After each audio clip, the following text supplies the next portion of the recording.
और यही रामराज्य की अवधारणा है। भगवान राम भरत जी से इसी बात का उल्लेख करते हैं, बरसत हर्षत सब लखे,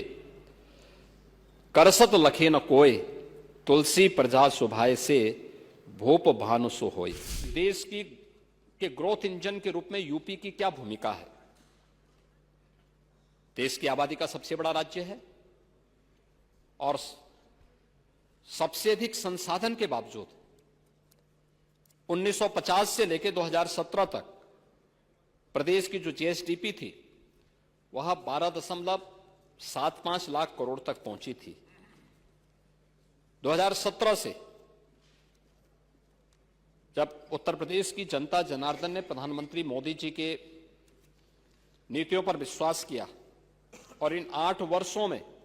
हम लोग प्रदेश की जीएसडीपी को इस 24-25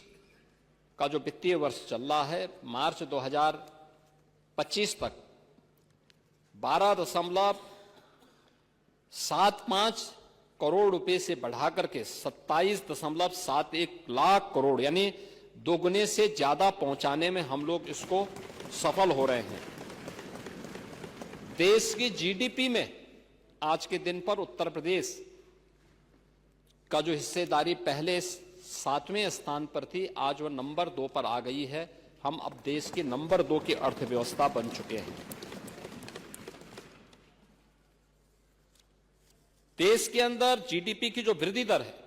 वह 9.6% है, जबकि उत्तर प्रदेश की वृद्धि दर 23-24 में अगर देखें तो 11.6% है। एक सरप्लस स्टेट के रूप में उत्तर प्रदेश आगे बढ़ा है। हमने कर चोरी को रोका है, रेवेन्यू के लीकेजेज को हमने समाप्त किया है, डिजिटल मैकेनिज्म को अपनाया है और उसका परिणाम शासन की कार्य पद्धति में एक ट्रांसपेरेंसी के रूप में सबके सामने आया है। हमने एक एक पैसे का उपयोग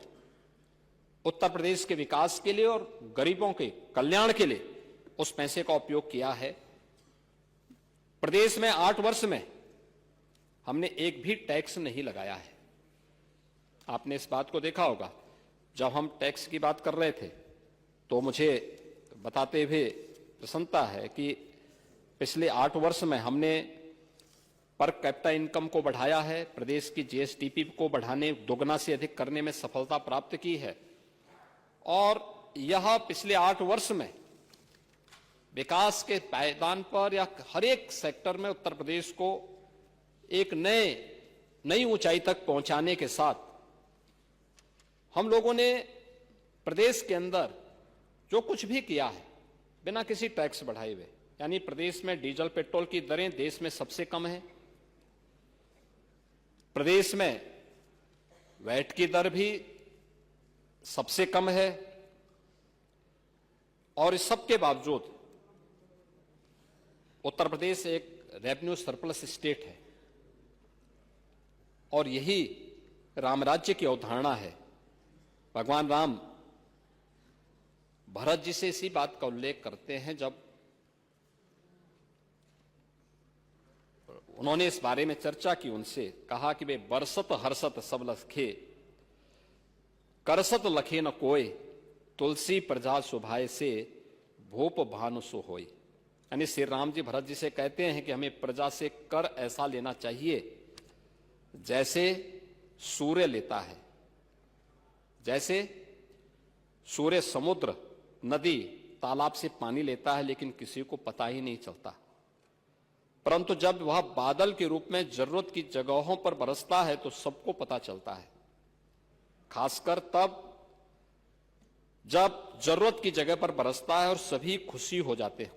हैं। इसी प्रकार सरकार को कर इस तरह से लेना चाहिए कि किसी को पता न चले, पीड़ा न हो, लेकिन जब उसी टैक्स का इस्तेमाल जनता के हित में खर्च हो,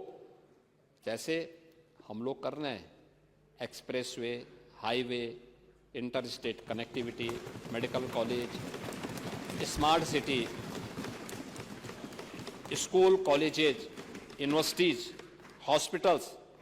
तो जनता का कल्याण होता है, विकास इससे होता है और हमारी सरकार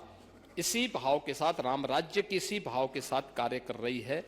जिसका उदाहरण मैंने आपके सामने यहां पर प्रस्तुत किया है।